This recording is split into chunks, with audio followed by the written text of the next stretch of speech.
From the upper observation decks of our orbital station, I watched them descend. They did not announce themselves with the roaring fanfare of most interstellar expeditions, no pulse bursts, no orbital flares, but rather with a subtle precision that unsettled even our most seasoned tacticians. Their ships, sleek and metallic, reflected the distant suns with a cold, liquid gleam, as if the light feared to touch them fully. Movement within those vessels was deliberate, unnervingly coordinated. Every hatch opened with a silence that defied our expectations.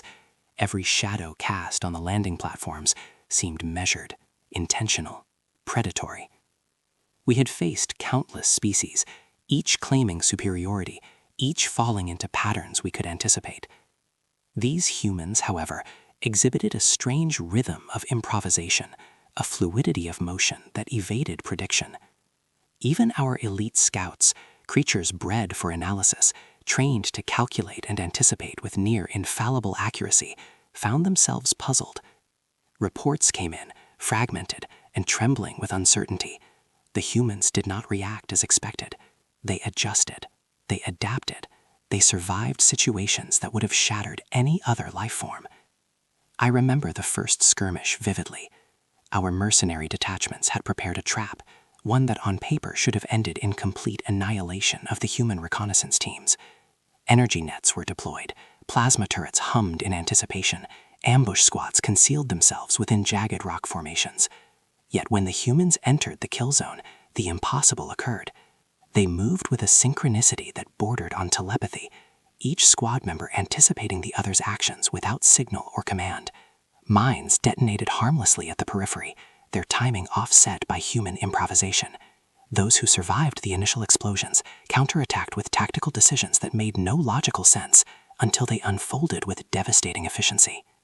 From my vantage, I could feel a creeping sensation, something alien to our species. Fear. Not fear of death or of loss, but of the incomprehensible. These humans were fragile in appearance, yet the aura they radiated on the battlefield was formidable. Every maneuver, every exchange of fire, seemed to bend the very rules of engagement. The question lingered like a toxic fog. Reports from the field were equally unsettling. Ambushes meant to overwhelm human squads resulted in empty kill zones and overturned expectations. Entire mercenary units found themselves pinned, disoriented, their most lethal weapons neutralized by human ingenuity. A lone operative, wounded and surrounded, executed maneuvers that defied every tactical model in our archives, disappearing from sight only to reappear behind our lines, mission intact. Each incident was logged with meticulous precision, yet the data offered no comfort, only more questions. I watched as the humans traversed the alien terrain. Rocks that should have hindered progress were climbed with ease. Rivers that should have slowed their advance were crossed without hesitation. Their coordination suggested some inherent connection to their environment, a synergy we could neither measure nor replicate. And yet, even as they moved with this terrifying grace, they did not display arrogance. There was no taunting, no gloating, just the quiet, relentless pursuit of objectives, as though the universe itself had carved a path specifically for them. The intelligence logs described their unyielding resilience in cold clinical terms. Casualties inflicted were absorbed without hesitation. Morale seemed impervious. Adaptation was instantaneous. But the logs could not capture what I saw: the awe, the terror, the visceral realization that these creatures were not simply combatants. They were anomalies. Something in their biology, or perhaps their culture, enabled them to endure horrors that would have broken our strongest units. And with each successive encounter, my kind began to question our assumptions about war, strength, and mortality. Some among us murmured darkly of morality, whether it was just to pit soldiers against beings who defied every known law of survival. It was as if the humans were a force of nature, elemental and unstoppable, not constrained by fear, by logic, or by convention. Their eyes, when glimpsed through the thin visors of their suits, reflected neither terror nor uncertainty. They reflected purpose, and purpose, as we now understood, could be more lethal than any weapon. Even within the silent halls of our observation decks, their presence was suffocating. Simulations that once provided clarity now ended in ambiguity. Calculations of engagement outcomes proved irrelevant. The humans were a variable that no algorithm could contain, no doctrine could predict. And yet, as I observed them, I also felt something I could not name: fascination, a grudging admiration buried beneath layers of fear. For though they were fragile, they moved through destruction with a confidence that reshaped the battlefield itself. The first skirmishes ended not with victory or defeat, but with a lingering unease. Our mercenaries withdrew, their pride wounded and their confidence shaken. And as the humans pressed onward, unscathed and unbroken, the whispers began. Stories of small squads surviving annihilation, of impossible escapes, of feats that should have been miracles, but were simply ordinary. I recorded it all, my sensors capturing movement, strategy, and the ineffable aura of their presence. And as the sun set over the jagged horizon, casting elongated shadows across our shattered fortifications, I realized something profound and terrifying. The humans had arrived not merely to fight, they had arrived to endure. And endurance, I had learned in that single day, could topple empires. Yet even as I documented every detail, one question gnawed at me, unanswerable and persistent. What drives them? What force compels these fragile creatures to confront the impossible and emerge unbroken? And in that question lay the seed of dread, for we had only witnessed the beginning. The humans were here, and what came next would not be determined by strategy, nor by firepower, nor by prediction. It would be determined by something we could neither quantify nor control. The contract arrived like a decree of inevitability. Our guild, seasoned and ruthless, had faced the deadliest species in the quadrant, but this assignment felt different from the outset. A human reconnaissance team was to be neutralized before reaching the Shard Colony, a hub of strategic importance. On paper, it seemed simple. Our trackers, bred and trained for generations to hunt and eliminate with surgical precision, would close the net, and the humans would be gone before they could even signal for backup. Confidence hummed through the command channels, sharp and unshakable. That confidence would not survive the first encounter. We deployed stealth units, cloaked in shadows, slipping through the jagged terrain like specters. Energy pulse traps were laid with meticulous care, each detonation calibrated to incapacitate without alerting the rest of the human squad. Our ambush positions were flawless, lines of sight optimized for maximum lethality. And yet, nothing went according to plan. The humans appeared where we did not expect them. Mines detonated harmlessly around them, and yet they advanced, methodical, coordinated, almost eerily aware of our presence. Every move they made suggested anticipation, intuition, an understanding of the battlefield that defied calculation. Reports flooded in. Squads we believed hidden vanished only to be discovered moments later, their positions outmaneuvering our most cunning operatives. Explosions tore through the terrain, energy discharges splintered rock and metal, and still they pressed forward. Wounds that should have incapacitated them were shrugged off with resilience that bordered on the supernatural. Our elite commanders, veterans of countless campaigns, exchanged grim, wordless glances. They had faced fierce predators, strategic masterminds, even telepathic species. But the humans seemed immune to intimidation, impervious to fear, and utterly unrelenting. As the hours stretched, the battle unfolded into a maelstrom of chaos and improvisation. Each human squad maneuvered with seamless coordination, adapting instantaneously to every contingency we deployed. Every setback we inflicted, every trap sprung, was countered with ingenuity that left us scrambling. It was as if the battlefield itself whispered instructions to them, guiding their movements, revealing weaknesses in our most meticulous plans. Our simulations and predictive models, normally flawless, had no purchase here. The humans were rewriting the rules in real time, reshaping probability itself. From my observation post, it was mesmerizing and terrifying. A lone human operative, cornered in the rubble of a collapsed energy conduit, disarmed multiple traps, navigated the fractured terrain, and reappeared behind a unit that had believed him trapped. Another squad neutralized an ambush with an improvised system of environmental manipulation, using a storm of shifting rock and debris as a weapon, turning our advantage against us. Every success we had meticulously prepared for turned to dust. And yet they never paused, never hesitated, their pace unwavering, their cohesion perfect. Our mercenary commanders began whispering a question that grew heavier with each transmission. Why do they never die like others? It was not hubris that sustained them, nor was it technology alone. Their endurance was something more primal, more profound. Even as we unleashed the full scope of our arsenal, targeting squads with precision, coordinating orbital bombardments with surgical accuracy, they adapted. They turned danger into opportunity, damage into leverage. We were witnessing a species for which survival was a creed, a guiding principle more unyielding than any weapon we possessed. By mid-cycle, our sense of superiority had eroded completely. The humans were not merely surviving, they were dominating the battlefield on terms we could not comprehend. Every maneuver we executed was matched, every prediction undone, every calculated risk neutralized by instinctive brilliance. And still, they pressed forward, eyes focused on their objective, seemingly oblivious to the firestorm we had crafted to stop them. As the engagement neared its conclusion, we reluctantly acknowledged a reality we had never before encountered. This was not a tactical threat. It was something far greater. The humans embodied an ethos of survival, an imperviousness of mind and body that no strategy could dismantle. Even the most seasoned mercenary leaders, those who had once boasted of their victories over entire fleets, spoke in hushed tones, voices tinged with awe. They are beyond calculation, beyond fear. When the contract ended, we withdrew. No bodies littered the field, no surrender had been issued. The humans remained, their mission intact, unscathed and unbowed. Their legend had grown in our eyes, terrifying and majestic in equal measure. The first question whispered through mercenary circles, spreading like wildfire through our ranks, was simple but chilling. Why do humans never die like others?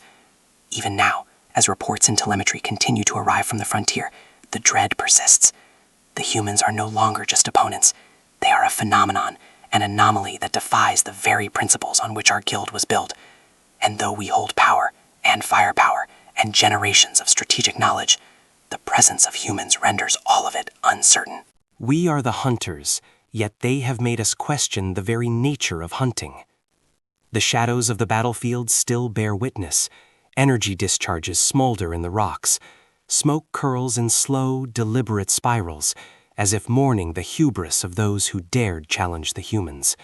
And somewhere, in the distance, their silhouettes move on, relentless, unwavering, their objective untouched.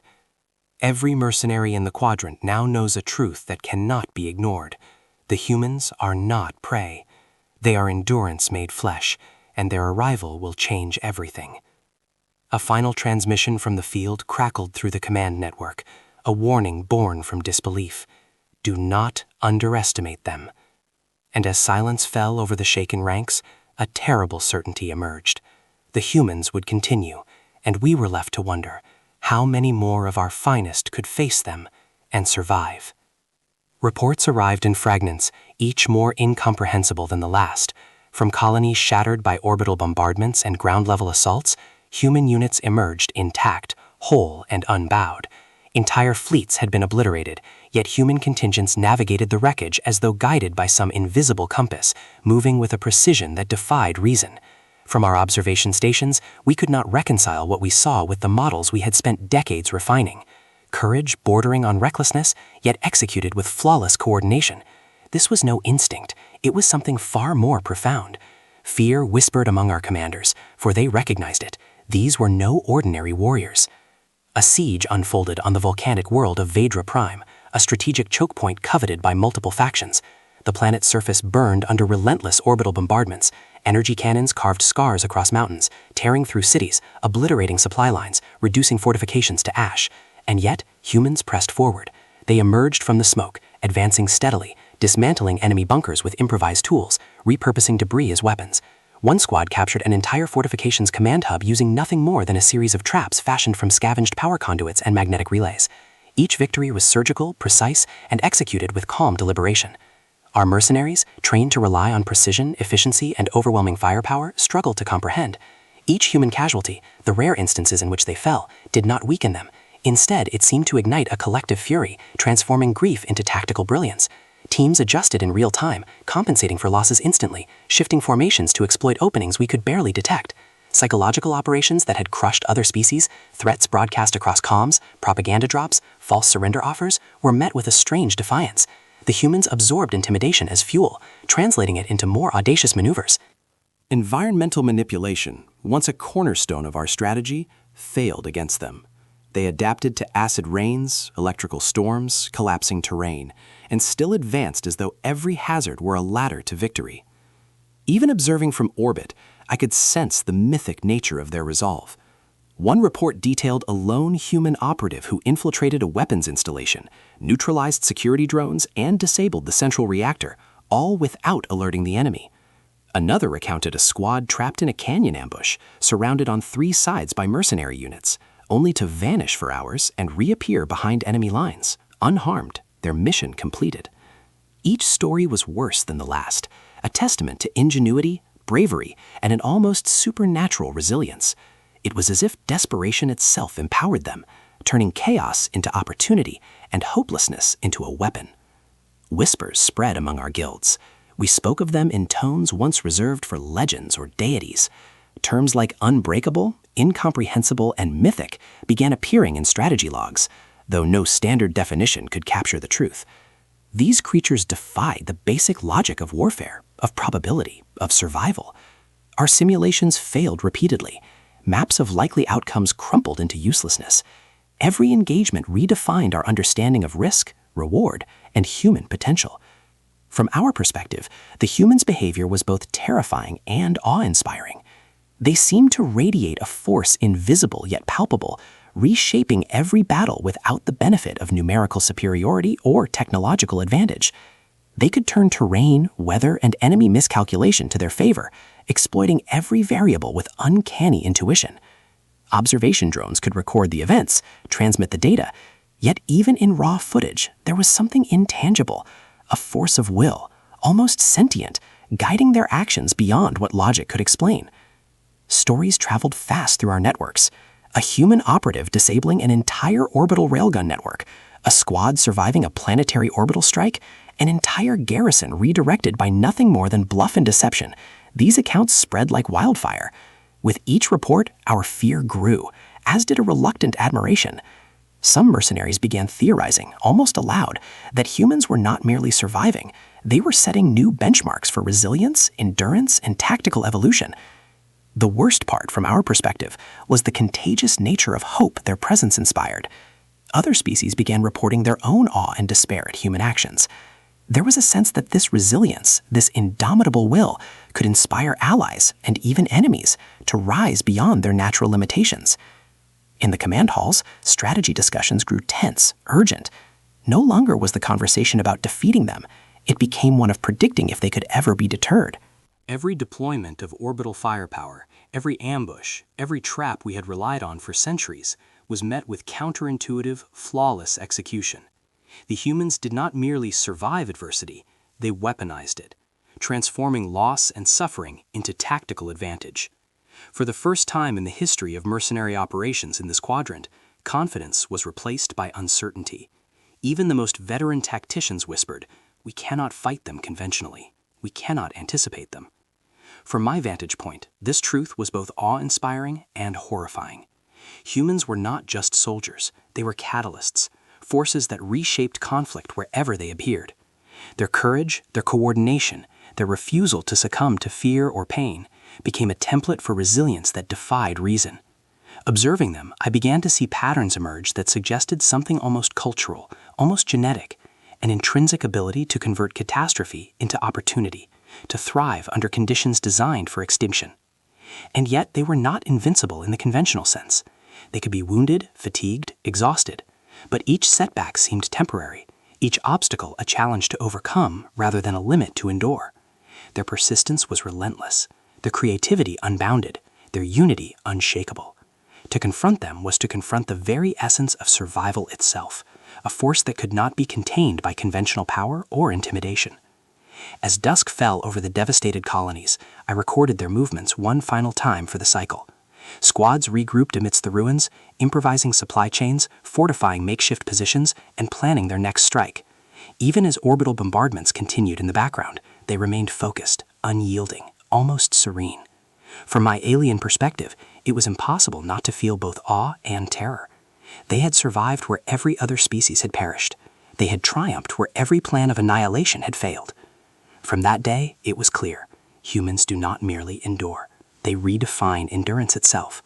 And as their silhouettes vanished into the smoke and fire, leaving destruction and astonishment in their wake, one truth became undeniable across all mercenary guilds. The humans' unyielding resolve was not merely tactical, it was a force of nature. Yet even in that understanding, a shadow of dread remained, for we had only glimpsed a fraction of their potential, only witnessed a single theater of their defiance. And somewhere on the horizon of the next battle, they were advancing, relentless and unknowable. The question now haunted every observation deck and command hall. How far does their resolve extend? And when the next confrontation comes, who, if anyone, will survive to see it?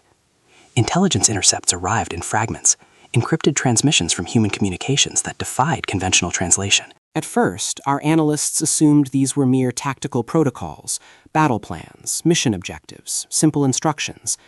Yet, as we pieced them together, a pattern emerged, one that unsettled even the most logical minds in the guild. Not a set of commands, not a rigid military doctrine, but a philosophy, an ethos encompassing unity, honor, and relentless ingenuity. From our alien vantage, it was incomprehensible. Creatures so small, so physically fragile, operating under conditions designed for extinction, yet conducting themselves with an order and clarity that seemed almost supernatural. We watched, incredulous, as human squads adhered to principles that should have impeded them in combat, and yet enhanced their effectiveness. Their ethics, curiously, almost paradoxically, made them deadlier. Adaptability merged with discipline, improvisation with cohesion, unpredictability with precision. These were soldiers who could assess, react, and innovate simultaneously, while bound by moral constraints that we had long considered weaknesses in warfare. On worlds where other species exploited civilian populations or abandoned innocents for strategic gain, humans moved differently. On the war-torn plains of Halvorn IV, humans rerouted a critical strike to protect a trapped civilian enclave under bombardment. Their squads split, redirecting forces to shield the innocents while continuing to engage heavily armed adversaries. The humans fortified positions not just for themselves but for the defenseless, creating lethal choke points around those they were sworn to protect. Their technology, usually cold and precise, seemed guided by an almost spiritual force, calibrated not merely to win engagements, but to safeguard life wherever possible. The more we studied them, the more the contradictions multiplied. We had expected self-preservation, greed, fear, or ambition to motivate most species. Humans, however, exhibited purpose beyond the tangible. It was as if each casualty, each victory, and even each retreat were weighted against a moral calculus we could not decipher. Their determination to protect one another, to honor their own code even at cost to tactical advantage, left our mercenary leaders confounded. Every engagement became a lesson in unpredictability, every decision a challenge to our assumptions. Alien theorists began speculating in hushed tones. Perhaps it was neurological, some anomaly in human cognition granting them resilience and adaptability. Perhaps it was cultural, embedded in rituals, stories, and social structures that reinforced courage and ingenuity. Some even whispered of genetics, a species-wide inheritance of endurance and cleverness, honed through millennia of survival against impossible odds. The evidence, however interpreted, led to the same terrifying conclusion. Conventional deterrence, intimidation, bribery, overwhelming firepower was ineffective against them. We dispatched observation teams to study human command structures, seeking weakness, predictability, or dissent. And yet everywhere we looked, we found cohesion, not rigid conformity, but fluid unity, squads adapting dynamically to chaos while remaining in sync, leaders making decisions that simultaneously honored the mission and upheld a broader ethical standard. Attempts to model their behavior in simulations repeatedly failed. Probability matrices broke down under the weight of human ingenuity. No trap, no ambush, no psychological gambit ever produced consistent results. Even minor actions revealed astonishing depth. In one encounter, a human operative risked exposure to infiltrate an enemy command hub. He rescued a squad of civilians trapped inside before disabling security systems. The sequence was efficient, elegant, almost artistic. It was as if humanity's code had an inherent multiplier effect. Morality enhanced strategy, and vice versa.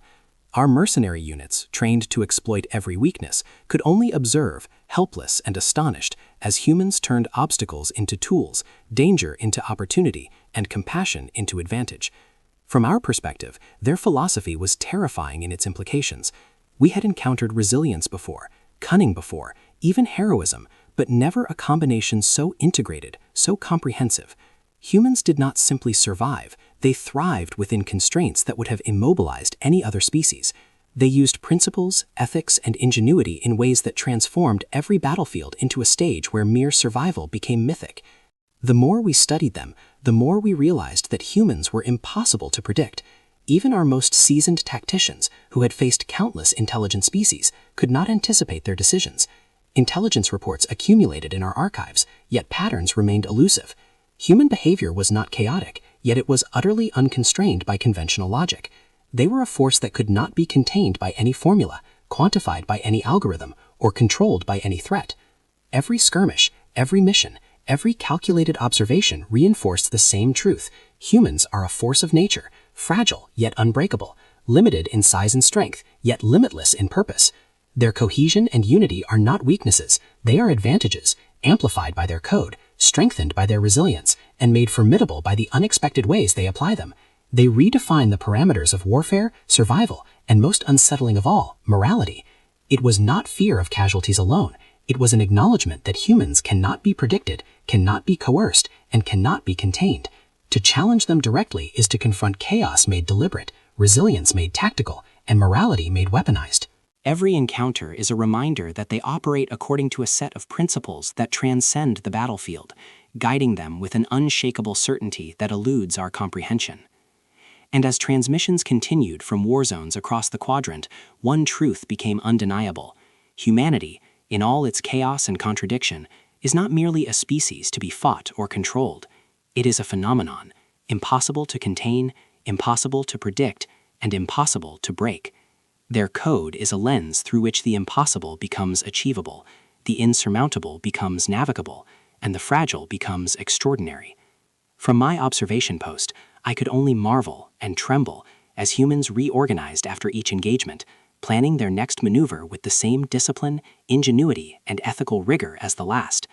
We had seen the arrival of a species unlike any other, and now, through their code, we glimpsed the mechanics of their unstoppable resilience. Yet, as always, one question lingered, unanswerable and persistent. If their code cannot be broken, what forces, if any, could ever stop them? We called it the ultimate ambush. Years of planning, coordination, and lethal expertise converged on a single objective: eliminate the human squad before it could reach the Athanar expanse. Every mercenary unit deployed was elite, trained from hatchling to veteran in the art of preemptive warfare.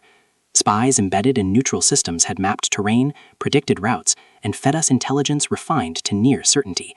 Orbital artillery waited, calibrated to vaporize enemy fortifications with precise timing. Success was not just probable, it was guaranteed, or so we believed.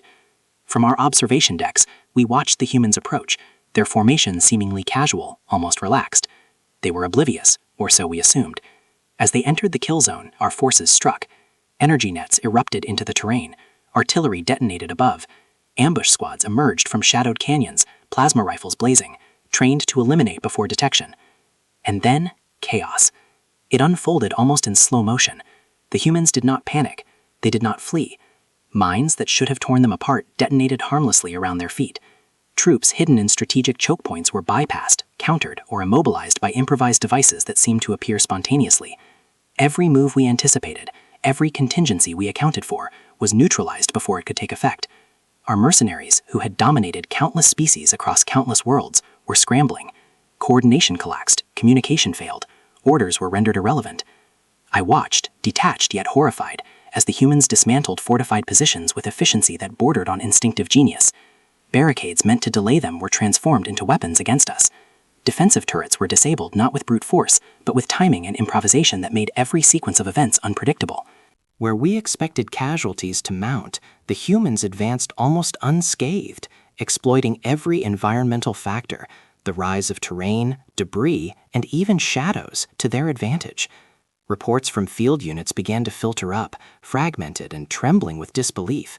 One squad had been surrounded, outnumbered 3-1, yet emerged on the opposite side of the ambush intact, having redirected enemy fire against their own lines.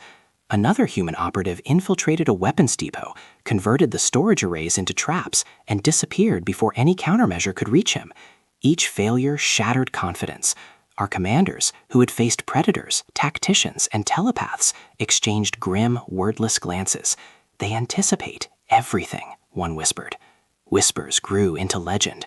Mercenary circles murmured of humans surviving extermination squads, of traps turned back on their creators, of squads vanishing only to reappear beyond our lines with objectives completed. Intelligence officers marked them as anomalies, statistical outliers, threats that could not be comprehended or quantified. Even simulations run from multiple vantage points, using decades of accumulated combat data, failed to reproduce the events we observed in real time. It was as if the battlefield itself bent to their will. As the engagement stretched into hours, our sense of superiority eroded completely. Commands were issued in desperation, but hesitation had already infected the ranks. Fear, a tool we had long wielded to sharpen the edge of mercenary performance, became a paralyzing reality. Units faltered, strategies were abandoned mid-execution, and the once pristine ambush field became a landscape of confusion and retreat. The humans did not simply survive, they rewrote the rules. I observed one moment that encapsulated the grotesque beauty of their adaptability. A squad cornered in a canyon, under crossfire from multiple directions, had no visible escape. A drone strike was imminent, yet they moved as one organism, using collapsed rock as cover, scavenged debris as improvised shields, and coordinated distractions. They emerged behind enemy lines. Our units, trained for anticipation, prediction, and rapid reaction, were rendered irrelevant. Every movement we thought inevitable had been anticipated, countered, and turned into advantage. The psychological impact on our guilds was profound. Contracts specifying human targets vanished almost overnight. Mercenary councils convened in secrecy, debating whether engagement was even feasible. Discussions once dominated by strategy and profit shifted to fear, awe, and moral hesitation. Humans had become more than opponents. They were symbols of unpredictability and resilience that could not be contained by conventional warfare. In our observation posts, I could see the tangible effects of their presence. Energy grids we had relied upon for orbital strikes were compromised, tactical corridors rendered hazardous, and supply chains disrupted, not by brute force, but by ingenuity, timing, and audacity.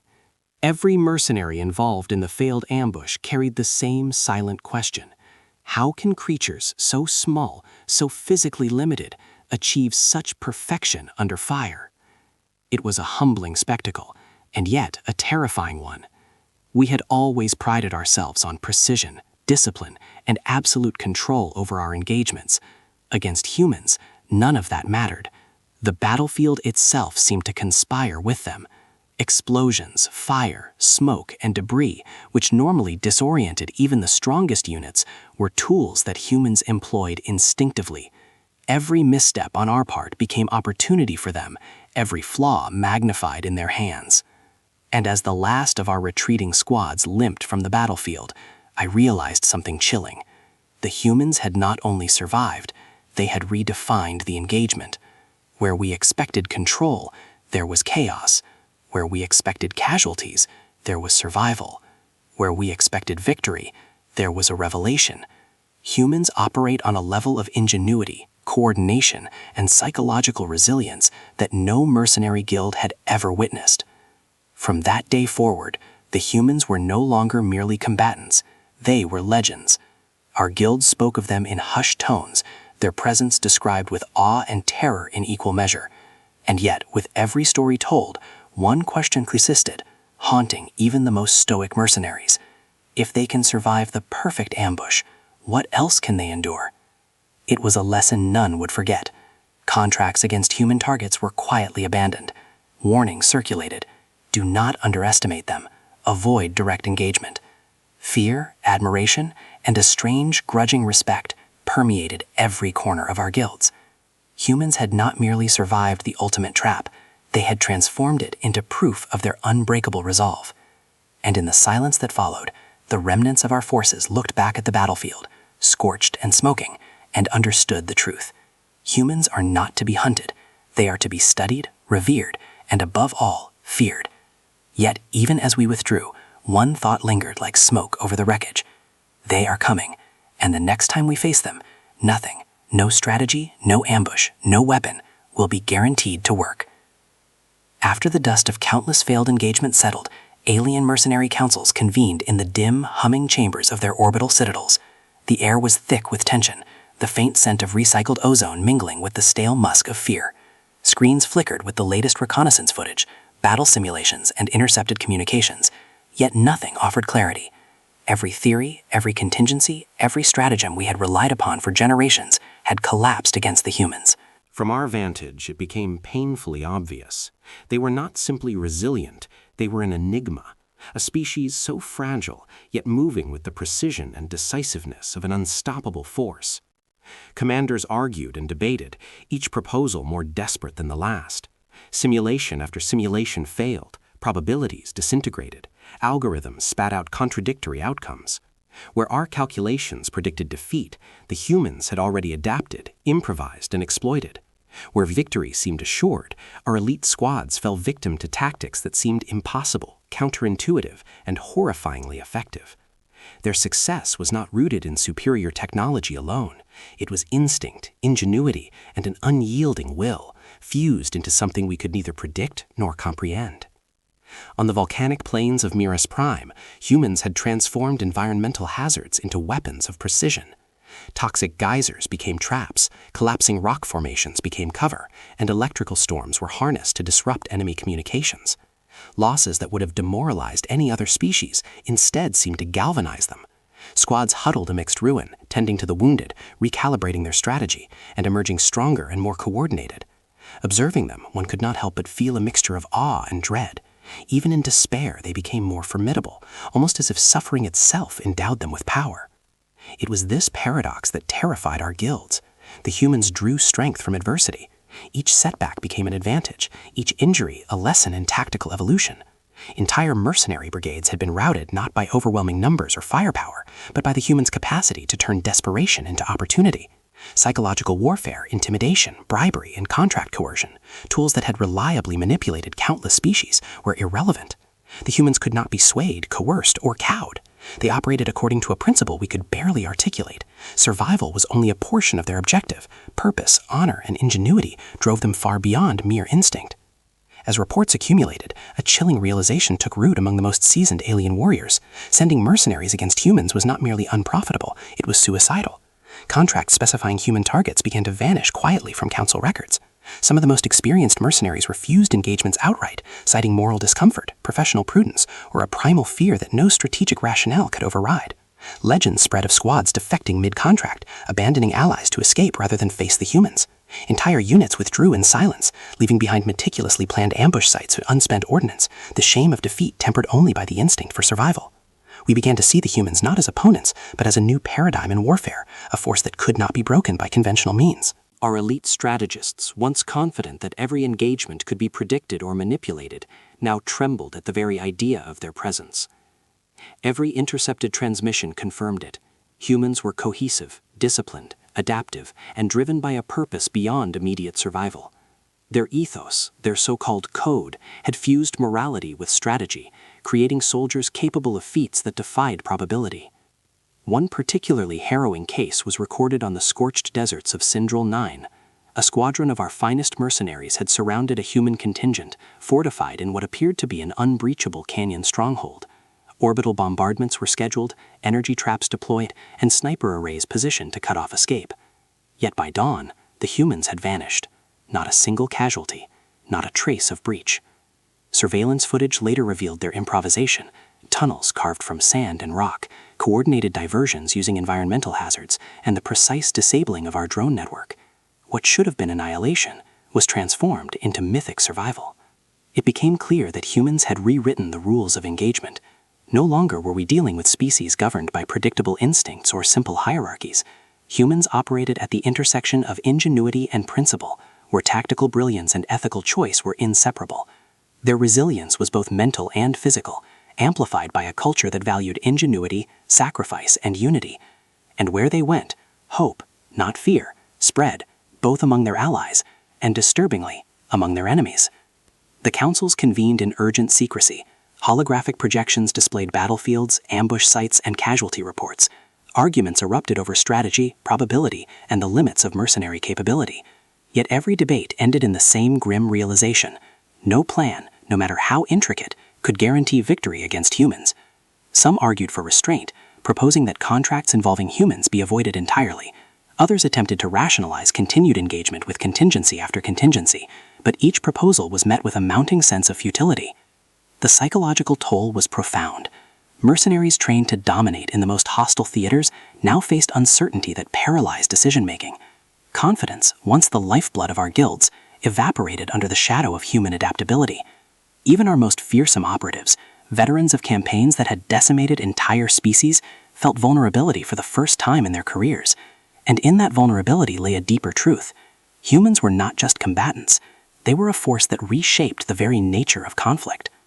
As our observation decks recorded the movements of humans across multiple systems, one lesson crystallized. They could not be coerced, outmaneuvered, or intimidated. Their survival was not accidental.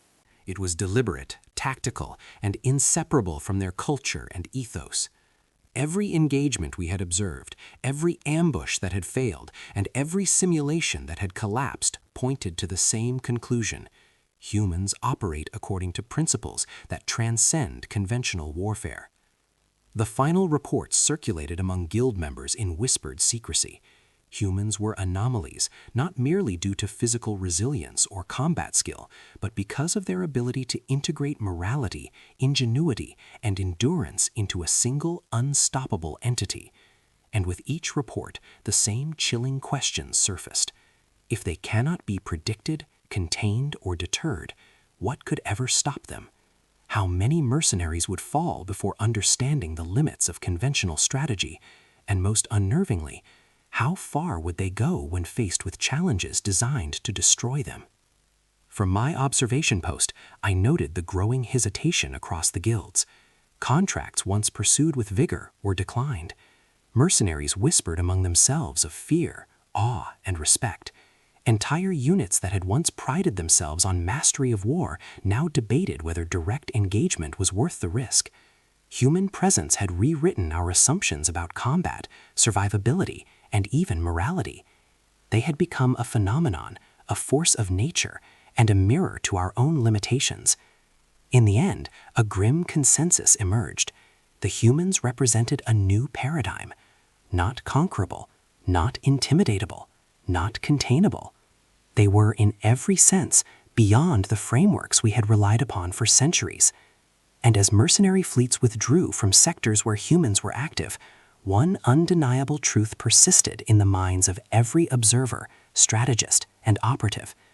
To face a human in battle is to confront not merely an opponent, but an unpredictable force that can destroy plans, outthink calculations, and endure where extinction should be inevitable. The lesson was clear, etched in burned landscapes, shattered fortresses, and the whispered fear of even the most fearless warriors.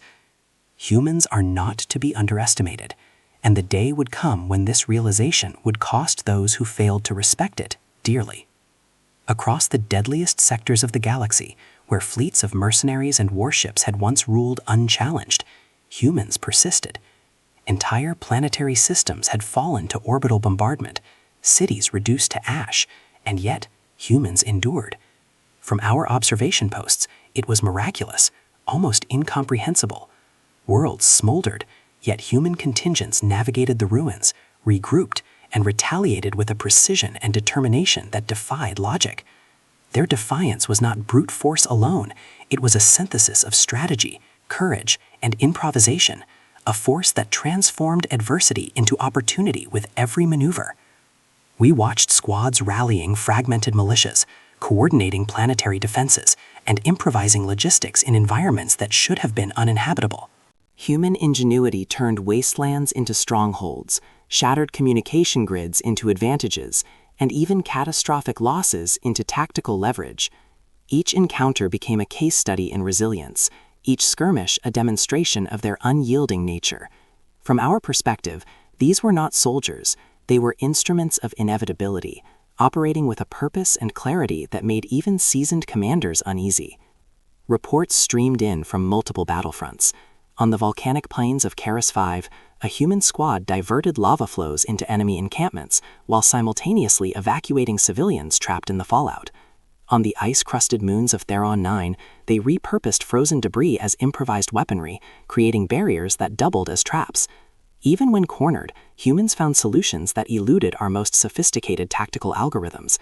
One transmission detailed a lone operative who had disabled an enemy drone network using nothing more than reflective surfaces, a scavenged power source, and timing so precise it appeared preordained. Our observers, trained to quantify probability and predict outcomes, could only stare in disbelief.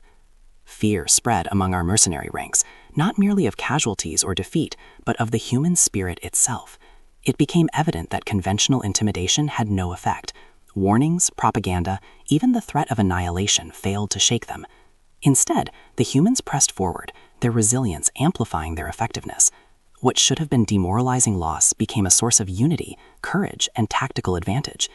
Our fleets, once confident in the certainty of destruction, now faltered at the sight of human adaptability. Legends began to form, whispered across mercenary guilds. Tales of humans surviving extermination squads, converting traps into weapons, and leading counterattacks against forces 3 times their size became cautionary stories. Young mercenaries were warned in hushed tones, never underestimate the humans, not in courage, not in cunning, not in survival. Each story carried weight, inspiring awe while spreading fear, embedding a psychological edge that humans wielded without even touching the battlefield. In the orbital command centers, strategists recalculated constantly, attempting to anticipate human maneuvers. Yet every attempt failed. Humans appeared where they were least expected, adapted to every environmental hazard, and coordinated with allies in ways that defy standard communication protocols. Entire campaigns had to be abandoned or altered mid-execution because humans had rewritten the operational rules. From our vantage, it was like watching a species bend reality to its will, not through raw power, but through ingenuity, audacity, and cohesion. The psychological impact on our forces was profound. Even indirect encounters became perilous. A human probe squad might be dispatched to secure resources or relay intelligence, and yet their actions could alter the strategic balance across multiple sectors. Our mercenaries learned quickly that engagement was no longer a matter of strength or preparation alone. It required anticipation of human creativity, moral reasoning, and adaptive genius. The galaxy seemed to shift under the weight of their presence. Where once our guilds ruled with confidence and fear, now caution, awe, and respect reigned. On the planet of Vedra Prime, a siege unfolded that perfectly illustrated their defiance. Orbital bombardments reduced urban centers to rubble, leaving human forces seemingly cornered. Yet humans emerged from the wreckage, rallying scattered allies, redistributing resources, and turning abandoned infrastructure into strongpoints. Enemy units that had expected easy victory found themselves ensnared by improvisation. Decoys, traps, and sudden counterattacks turned the tide. By the time reinforcements arrived, human squads had already neutralized key positions, and civilians had been evacuated unharmed.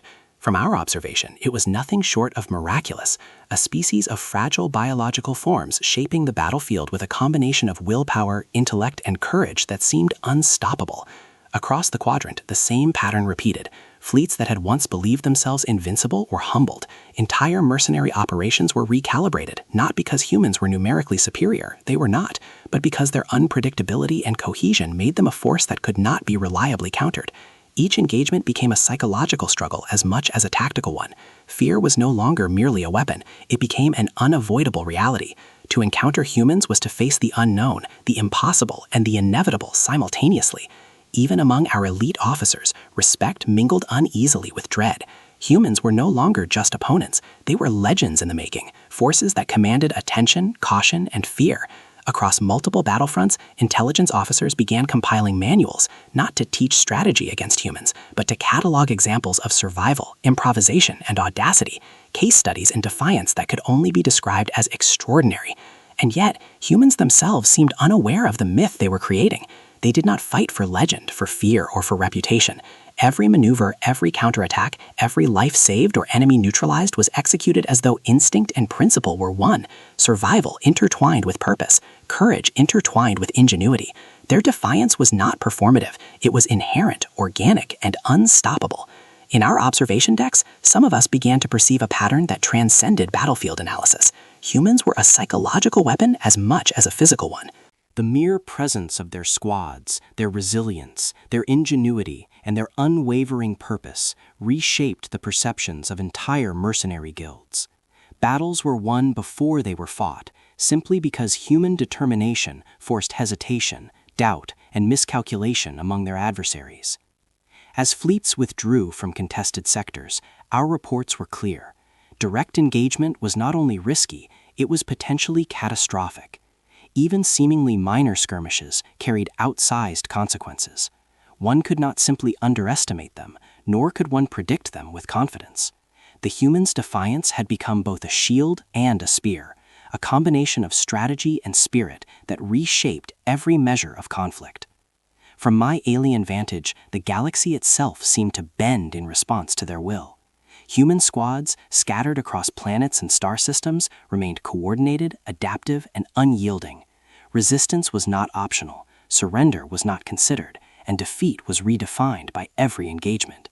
The humans were no longer just a species, they were an idea, a force of nature that could not be quantified, controlled, or contained. And as reports concluded and fleets withdrew, one thought echoed across every command center, whispered with awe and fear alike. They endure, they adapt, they defy. And every time we face them, the galaxy itself remembers their name. The humans' defiance was complete. It was not merely a testament to survival, it was a phenomenon that reshaped strategy, psychology, and perception itself. In our eyes, they had transcended the battlefield. They had become legend. Yet even as the alien fleets recalibrated and retreated, one ominous certainty remained. Humans will not stop. And when they advance again, we may not survive the encounter, not because of strength, but because of what they represent. After decades of observation, engagement, and catastrophic failure, alien mercenary guilds reached a singular, unassailable conclusion. Humans are untouchable, not merely in the sense of combat proficiency, though that alone is staggering, but in a deeper, almost existential capacity. From our vantage, they are anomalies, a species that defies not only probability, but the very frameworks we rely on to understand warfare. It is not brute strength, not sheer numbers that make them untouchable. It is the synthesis of unshakable resolve, inventive genius, and psychological supremacy. Contracts specifying human targets are rare now, often voided before execution. In the sealed chambers of mercenary councils, whispers circulate like a litany. Do not engage them. Never assign humans as prey. Our best strategists, our most seasoned warriors, our most experienced tacticians have all reached the same conclusion. Human special forces are beyond calculation. Ambushes, espionage, orbital bombardments, even overwhelming firepower. Nothing suffices. Every measure we take to predict, contain, or eliminate them has been nullified by adaptability, unity, and courage that dwarfs fear itself. Reports of human exploits read like myth. Entire planetary bombardments meant to exterminate human populations are documented to have failed spectacularly. One isolated contingent survived orbital strikes meant to flatten cities, using debris, environmental hazards, and improvised shelters to emerge intact and ready to retaliate. Another squad vanished from a heavily secured corporate facility, only to reappear weeks later in enemy territory, mission complete, unscathed, and undetected in their every movement. The precision of their improvisation is almost preternatural. The efficiency with which they turn near defeat into tactical advantage is staggering.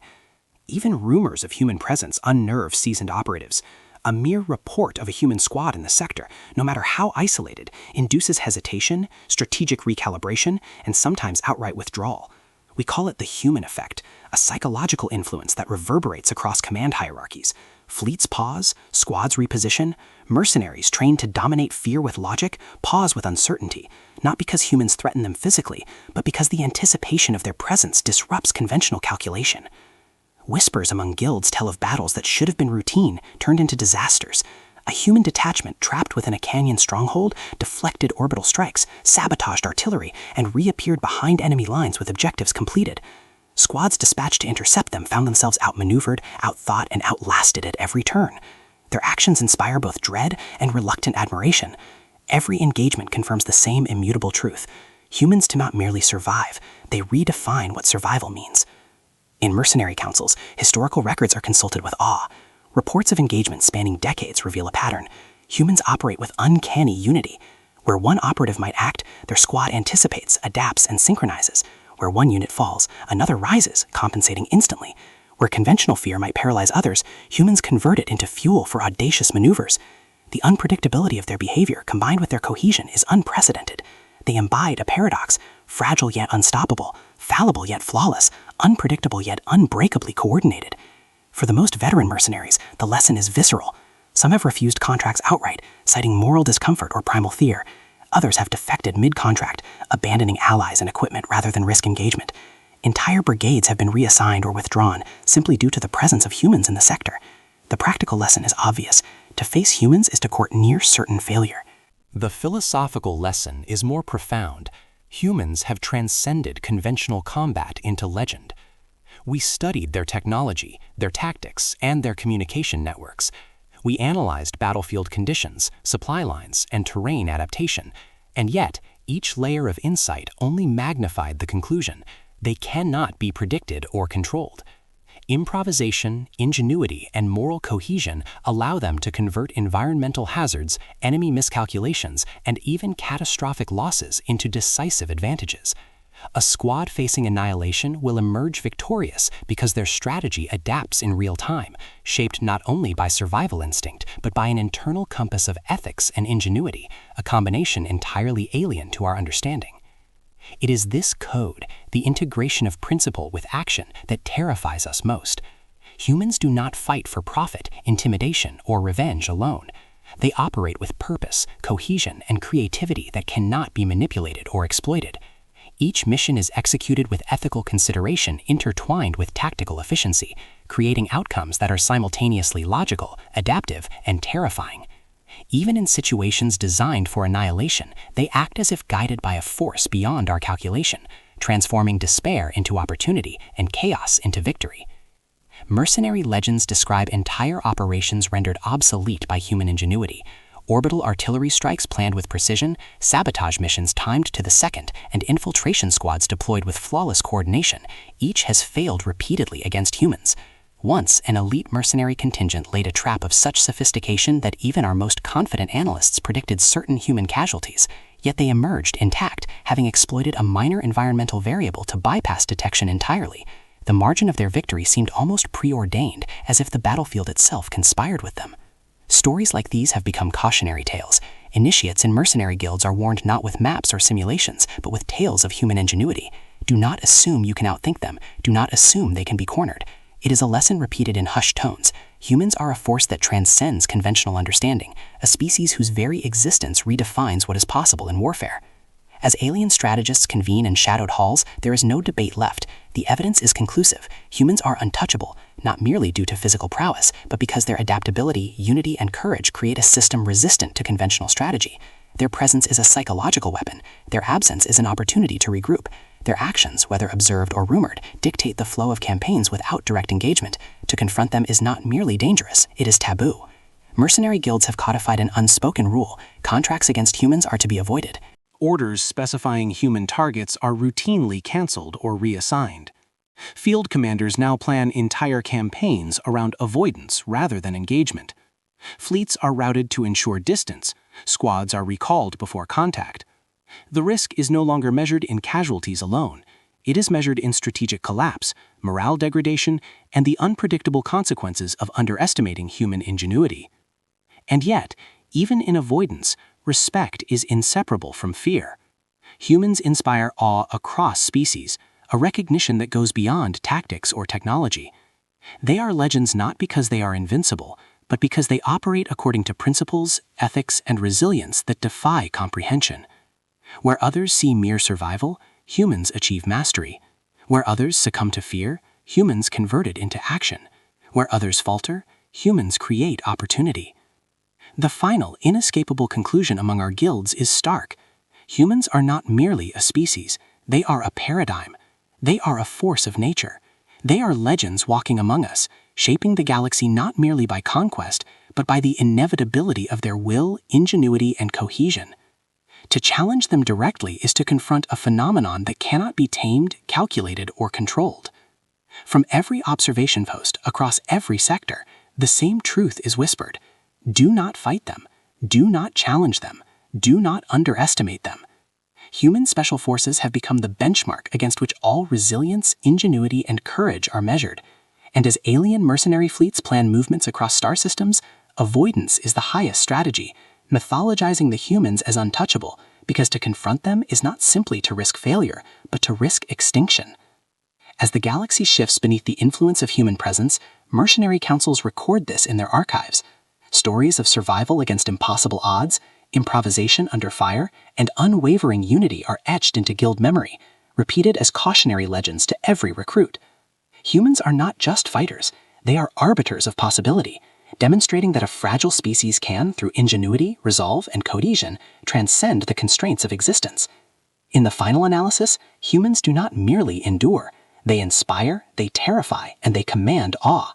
They have made alien mercenary contracts against them taboo, and in doing so, they have redefined what it means to be a warrior, a survivor, and a legend. From our perspective, the truth is absolute. Humanity is untouchable. Every calculation, every ambush, every strategy will fail. The humans' unity defies division. Their courage dwarfs fear itself, and their presence, even in rumor, reshapes the behavior of the most disciplined and deadliest forces in the galaxy. Humans are not merely a species, they are legends, and no mercenary dares challenge them.